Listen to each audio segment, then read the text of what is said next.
Hi, everybody. Hey, how you doing? I got a heavy night of movies. I got Live by Night and Patriots Day after this. They didn't, I gotta wait for Monster Trucks and Bye Bye Man for tomorrow. Yeah, I think maybe you should have split those up. Unfortunately, you aren't able to, but maybe one heavy and one piece of shit each night. You know what? Bye Bye Man actually is... It actually does have a Thursday screening. Monster Trucks doesn't, but Bye Bye Man does. The problem is they decided to put it at... Normally, screenings like this, one will be at like 7 and another might be at 10. What they did with Bye Bye Man was they put it at like 8. Which would mean that would be the only movie in a weekend that like 5 movies come out. I'm like, no, I'm not. I'll see Bye Bye Man the next day. Fuck Really? you, Bye Bye Man. That's what he really does. He haunts you and then he fucks up your movie times. Stupid killer. You're ruining my life. But this is Ben Affleck's latest directorial film after Argo. Yeah.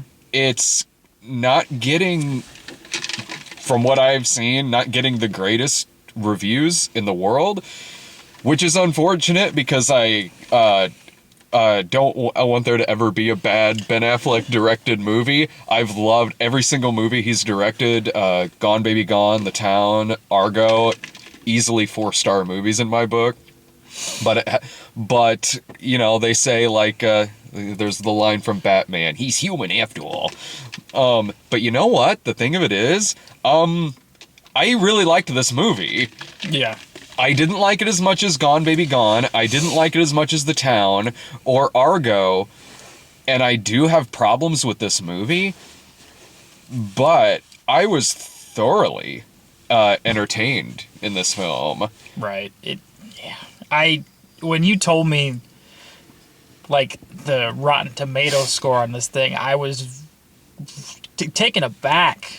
I looked that up after we saw the movie and was like, I really wanted to come into this movie fresh. I really, really did, beyond the trailers that I saw for it. Right. So afterwards, I was like, I'd heard some like mixed things about this from like Brian talking about like early screenings, but I was like, yeah, okay, well, I mean, I could still end up really liking the movie.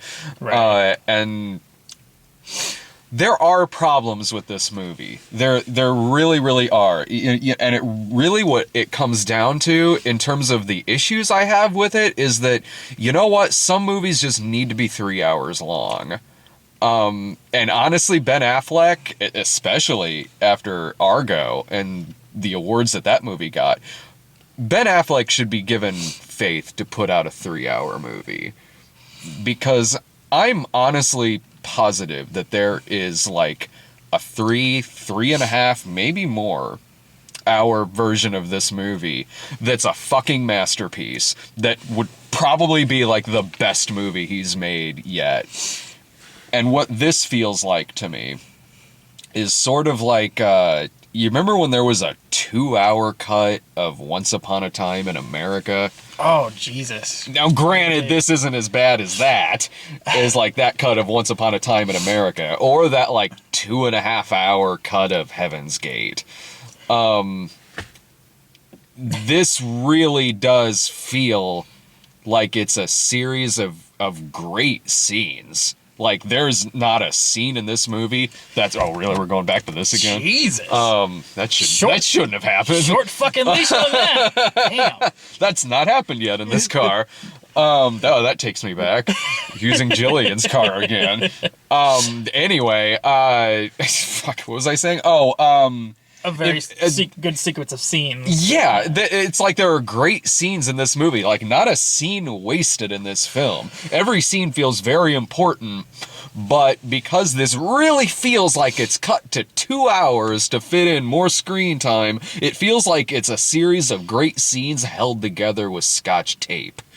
Yeah. Like, that there are parts that are just kind of missing and filled in with awkward narration. Yeah, expositional jumps. Yeah. Consider, I mean, you're talking... The movie starts at 1917. That's a prologue. It doesn't actually start in 1917. It actually starts in 1927. Uh-huh. And it takes course over 11 years, Mm-hmm. because I think because it ends a little bit like they have a little there's a vignette, like one of the movie reels showing Hitler Mm-hmm. rising to power, which would have been the late 30s. So you're talking over a decade, Yeah. and it really does like it narrates, and then 3 years later, Uh-huh. and then it narrates, and all of a sudden it's another couple years, and there's no, I mean, the scenes that are there are really good, but you're missing some meat on that. You really are, especially in the first act of this movie, because the first act of this movie feels like it's a hacked together race to the second act. It would be like if you took the first act of The Godfather and just chopped it to shit and raced it to the part where there's the assassination attempt on Vito Corleone. Like, Yeah, or even just where Michael takes over. Like, Or I don't even that. even want to say that. or Like, even to when he goes to like Sicily Yeah. or something. Like, just a race to that. And because of that, the first act of this movie, it's like, I barely know who these people are. I really am having trouble kind of following the motivations of a lot of people. Like, okay, so these two were sleeping together. Okay, they're in love. Okay, am I supposed to be rooting for certain people in this? I'm not really sure. It's just racing me through this with exposition, and you can tell that this was cut, that this was chopped down. oh yeah, and I mean it's also, I mean, anytime you get something adapted from a novel, Yeah. there's gonna be sacrifices to be made, but in this case, I have to think it was like a studio thing, because I don't think he would have intentionally left that out unless he was forced to. I don't think Ben Affleck, I think he would have probably liked to make a more bountiful movie. I don't know. That's, but a movie that has more into it than just boom, boom, boom. Okay, now we're down in Florida. Oh. Now the movie can lengthen out a bit. Exactly. And once it gets to that second act, yeah, Yeah. I mean, it still feels like there's probably stuff that's missing, stuff that's cut out, stuff that could easily be fleshed out a lot more, but it's at least flowing a lot better once it gets to that point. And you can tell that there's a lot of stuff that's cut just to get this to about a 2-hour running time. Right. And this is a movie that it had like a limited December release with a wide January release. Obviously, they're trying to get it some award recognition. I don't know if it's going to get it, but because of that, like, wow, you really should have just let this be a 3-hour movie. Even if it's more than 3 hours, you really should have done that. Yeah. Because in making it like this, you're making what should be a masterpiece into what is probably going to end up theatrically being kind of a polarizing film. It might get some award notice, maybe in the technical aspects, because it's a gorgeous film. Costuming, design, production design, things of that nature, because they do well to get all that, but I don't know, maybe it was Affleck's decision. I find it hard to believe, with what he's done in the past, that would be such an oversight. You know what I mean? I know what you mean. It'd be different if he had put out a whole bunch of stuff that was subpar, but his track record has been, it's been really good. He's proved that he knows movies, he knows storytelling, he knows filmmaking. Right. And this movie, again, is gorgeous. Like, the cinematography alone is worth the ticket price. And even like we said, there are scenes that are great. Like the shootouts are fantastically done. Yeah. The dialogue is great. This has snappy dialogue. The back and forths with characters, the sudden bursts of violence after like kind of quick little funny asides with stuff like, are you sure that's a Southern thing or is it an asshole thing? Yeah. Like lines like that. And there's like the sequence of when it gets to the second act and things are fleshed out more, there's great shit in this movie. Yeah. Like, I was always even in the first, when it gets past the first act, even in the first act, I'm like, okay, I do want to see where this is going, and I hope to God it slows down a little bit. And then when it does, I was always enthralled about where this movie was going next. Yeah. I was I was entertained. I was laughing. I was kept in suspense. There's the sequence where they fight against the Klan, and he goes into that Grand Wizard's office and just pops him in the head. Yeah. That sequence is great. Them going up against the religious woman who has practically started her own cult. That's enthralling. But again, it's like you're watching parts of what is probably a 4-star great film. Yeah, vignettes from a much bigger movie is what it is. Or if you condensed a season's worth of Boardwalk Empire into 2 hours. You know? It's, Kinda. yeah. So, it's one of those movies where, there's a lot of films that drag with the expositional parts. Mm-hmm. This movie doesn't do that. Its 2-hour runtime it goes by pretty quick as far as, because you have so much action in it, you're not allowed to sit there and kind of take yourself back and contemplate what just happened. I was never bored. No, I was never bored by this film. It's not a boring film by any stretch of the imagination. Ben Affleck is great too. Yeah, he is, man. He knows his shit, and he loves Boston, man. He loves fucking Boston. I mean, for good reason, but still. There are some great supporting characters in this film. The performance Elle Fanning gives is haunting. It's this former heroin addict sort of cult leader. She is scary in some scenes. And then that's another thing where it's not fleshed out. Like you see her once when Affleck's character gets to Tampa. You don't see her again until a plot point needs resolved. Mm-hmm. And then after that, you see her a couple more times, and that's it. No, she is. Yeah, one big thing about this is they establish this character to be pretty important to the story, and she is. Yeah. Like, there's a section of this movie where she is hugely important to what's going on, and she definitely plays into the climax of it with what happens in the climax. But the way that she's written out is fast. Right. Really fast, and it feels like something was deleted. It feels like, I don't know if that's the case, but that's just what it feels like. Right. Yeah, so whether it was an editing decision or something that was in the book, again, with books, I feel like that character was probably fleshed out more. Certainly. Because, all you have is exposition. That's all you need with a book, all you get with a book.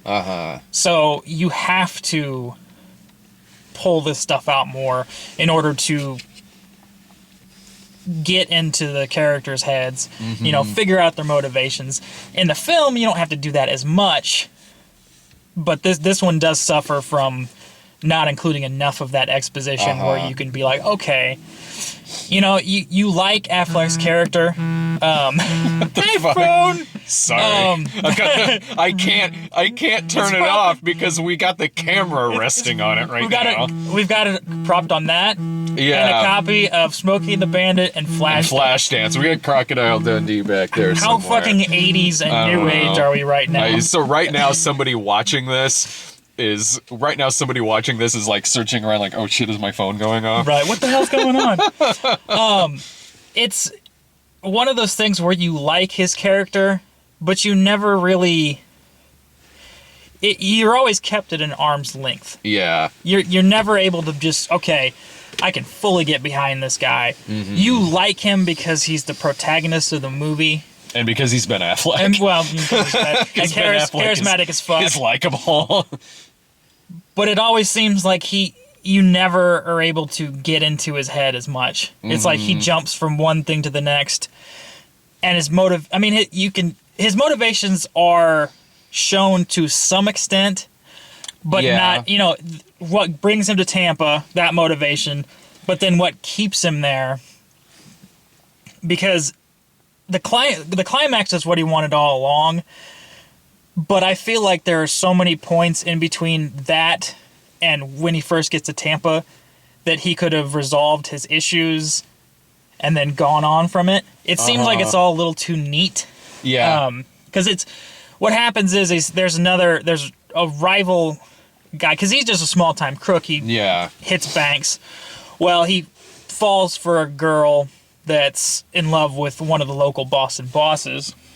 Which one flaw about this movie, real quick, one flaw about this, and this would even be existent in a 3-hour version of this movie, is, of course you're going to get caught sleeping with the boss's wife, because they are not subtle about that. Oh, no. He is taking her to the fanciest fucking restaurant, like... In public? Of course somebody's going to see you. Yeah, that was something that kind of stuck out to me. But yeah, he admitted, like in the narration, that it was dumb. But that they were in love. Well, so she sells him out, and he gets his ass beat. Mm-hmm.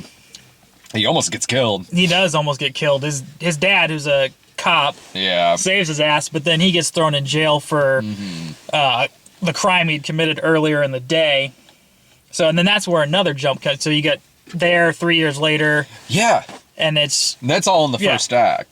That's all in the first act. Yeah. And you're right, because you're like, okay, I do know the motivation of this guy wanting revenge and everything, but you've raced to this plot point, so it's like, I know what his motivation is because you've at least kept that in, but I don't know much about this guy, so, I mean, when the movie actually slows down, you grow to like him a bit more, but man, does it fucking race to this point in the movie. The characters just jump in and jump out. Like you said, Elle Fanning's character jumps in, jumps out. The Boston boss jumps in and jumps out. It seems like it's only when it's appropriate. Well, it makes it feel very episodic in that sense. Like if this were a show, we would have an episode devoted to the Klan. Right. We would have an episode devoted to Elle Fanning. Exactly. And then the finale would be what it is in this movie. And you're right about that, because of the pace that this movie is given. His girlfriend, who's the Affleck's girlfriend in the movie. It is, God damn it, Gamora. Oh, Zoe Saldana. Zoe Saldana. When she first popped up, I was like, is that Zoe Saldana or is that Tandy Newton? Tandy. I don't care, either one. Just come to daddy. No. I need to. Can you hold this for just a second? Woo! I need to. It's like Indiana Jones, man. Call me back again. Oh God, it's shaky cam. I'm so sorry. Sorry. I have to send this message, or else the phone is gonna ring again. Well, here, we'll just do that, and then I'll just. We'll just lean down. Okay. What a crick in the neck. Good. All right. Bam. Maybe. Oh, for the love of fucking God. Technical difficulties. Hey, look at that. Hey. I can say, thanks, you brought me back. Okay. So anyway, she drifts in and out of this movie. Yeah. And the resolution of that is what you see in most movies like this. There's a thing that happens here between Affleck and her that you've seen. All right, look, we're gonna get into some spoilers here, but you've seen this in Godfather 3, Godfather Part 3, Scarface, honestly, even Heaven's Gate to an extent. You see this kind of plot point, and it all. This is a massive spoiler, but like it all comes down to like Chris Cooper going crazy, going around looking for someone to shoot, and Kevin Spacey's nowhere nearby. Oh no! Too soon. It's only been close to 20 years, but too soon. Oh shit.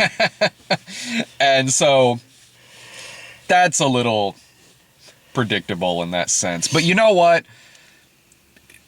The positives of this movie are still there. Like we've said, it's never boring. It's fantastically made. I had to use the restroom at one point in this movie, and I hated having to do that because there are such important things in every scene for this film. Yeah. And it's a fantastically entertaining movie that I hated getting up to leave. Yeah, because you leave and then the Klan shows up. I'm like, what the fuck is this? Yeah. When the fuck did these guys show up? You know what? At least I didn't walk out on Anthony Michael Hall, who's in this movie. Yeah. He should get more work. That dude is a chameleon of a fucking actor. He probably he's like, you know what? I'll do what I want. He's living off John Hughes money is what he's doing. He is. He hasn't needed to do a goddamn thing. He's like, all right, I feel like doing something this year. What do we got? Okay, let's do that. But you know what? Whenever he is in something, damn, he's great. Like, he steals his scene in this movie. Oh, yeah. Dude's got some fucking chops on him. Well, he should after, 30 fucking years of acting? I would hope that he would picked up a few things here and there along the way. He walks away with his scene in this fucking movie, man. A lot of those actors from then do. I love it when I see Andrew McCarthy pop up and stuff.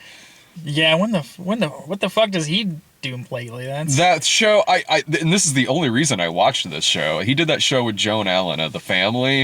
Okay. I sat there and watched it. Show was dumb as shit, but I wanted to see Andrew McCarthy play creepy neighbor pedophile. He was the best part of that show. It'd have been even better if he had like a statue of Kim Cattrall or something in the. Yeah. Like, here's my wife. Oh man, he screwed up. He got the Christy Swanson one. Oh no! Wrong one. Roll it back. Oh shit. But you know what? There's a lot of movies where things like this happen to, and I say like, okay, take the 2-hour cut of Once Upon a Time in America, for instance, which is from beginning to end an ungodly mess. This movie has the same problems as that, but it works better than that shorter cut did of Once Upon a Time in America. I can still recommend this as like as a matinee. Man, if they put out like a 3+ hour cut of this movie, I'd be like, this is one of the best movies of the year. Yeah, the stuff to fill in the blanks. Not necessarily that you don't need them to fill in the blanks, because you can follow the story. The problem is that you don't need these scenes to follow the story. The story is coherent, but it feels incomplete. It feels like, okay, I understand this, but why don't we go into that a little bit more? Let's dial back, on the racing. Let's lengthen this out a little bit. Let's get some motivation, a deeper sense of this motivation. And in cutting this down, motherfuckers ruined Affleck's critical streak. This sons of bitches. I'm sure it'll come back with the Batman, if the Batman ever gets made. If he still stays on as director of that. Please do. We need something. Yeah. I hope he fucking does. His reasoning for, I read something about this where he was like, they want me to deliver it by a certain date, and I don't think I can. So like he's like, I'll still play Batman, but yeah, I have standards, motherfucker. He's like, I want to make this film good. I don't want to make a cheap piece of shit film. So I hope that Justice League does well enough to where they're just like, okay, get what you need to get done, get it out there, take your time, because I want dual comic. I want a DC Marvel thing, because when one is good and another is good, the competition there just makes everything better. It's like everything else in this world. Competition makes things better. When you see someone make, right now Marvel's just like, well, all your movies are bombing, so we can, they're becoming derivative. They're really they're not bad, but there hasn't really been a changing of the formula as of yet with Marvel movies. When you go into Doctor Strange, you know what you're gonna get. And I like that movie. Yeah. But let's admit that movie's formulaic as fuck. Oh yeah. Like, look, I didn't like Batman v Superman, but you know what? I will say, quality of that movie aside, I will say it was non-formulaic. Like, that's very true. Yeah, like they went out there with it. Yeah, it took a chance in that regard. To me, it didn't succeed, but I'll at least say that. But right there is an example of, like, you can have a movie that's formulaic as fuck and a movie that's not, but the movie that follows the formula almost to a fault will still turn out to be a decent movie, which Doctor Strange did. And you have Batman v Superman, not formulaic at all, but is a goddamn mess. Yeah. So I'm kind of hopeful for Spider-Man Homecoming now, though, because it seems like they're not doing the origin story. Finally. Finally. Jesus Christ. We know. Just get into Holland, which he sold me in Civil War. Fuck my God. I'm going to get shit for this, but I like Tobey Maguire in the first two. The third got a little off track. But the first two movies, I really liked him. I liked Tobey Maguire's acting. I like Garfield's wit. Garfield had the better wit. Yeah, by easily. Far. I feel like this is an amalgamation of both of them, and I think we're going to have the best Spider-Man yet. Yeah, I think so. And he's the youngest, which... That to me was a good, like, they don't have a 25 or 28-year-old doing it. They have a guy they have a younger guy. And he acts like it because he's still in that age where he knows what's that like. And I can't talk anymore. But and just his scene from Civil War, he was my favorite Spider-Man of the movie easily. Spider-Man. And god damn you, again, with the fucking, Marissa Tomei as Ant-Man. You give me such a weird boner. Because I'm just thinking of Ant-Man, thinking old Ant-Man, and then I see Marissa Tomei, and I'm just like, fuck. Dude, no. I'm so conflicted right now. Not me. I accept my fetishes. What do I have left to lose? Octogenarians need love too, baby. I want that on my gravestone. But anyway, apparently that's how I die. But I gotta head in and see Patriots Day. Right. Anyway, final thought about this. You know what? There's enough good about this movie that I would recommend it as a matinee. Easily. It's not a complete film, but it's not a terrible film either. And it's underrepresented in the reviews, I really think. And I'm sure probably some of the reviews probably have the same complaints. I bet they do, honestly. I just think they're looking at the faults without looking at the whole picture. And sometimes when you watch movies like this and review them, sometimes you do. Sometimes you get a little too critical and you don't look at the film as a whole, and I feel like probably some of the reviews out there are doing that. And I've been guilty of the same thing. Yeah, I know. Everybody we has. all are. Oh, yeah. But I think it does this film a disservice. Just sit back and watch and enjoy. And if you do that, if you do that, you're going to have a good time. If you go in trying to pick apart, okay, why is this not expanded upon, then you're going to start to see cracks, and the movie will still be good, but not as good if you just kind of sit back and just watch. And still keep an eye on the positive things about it. But yeah, so tomorrow, I got Patriots Day in a bit, and tomorrow is Bye Bye Man and Monster Trucks. Oh, Jesus. See ya.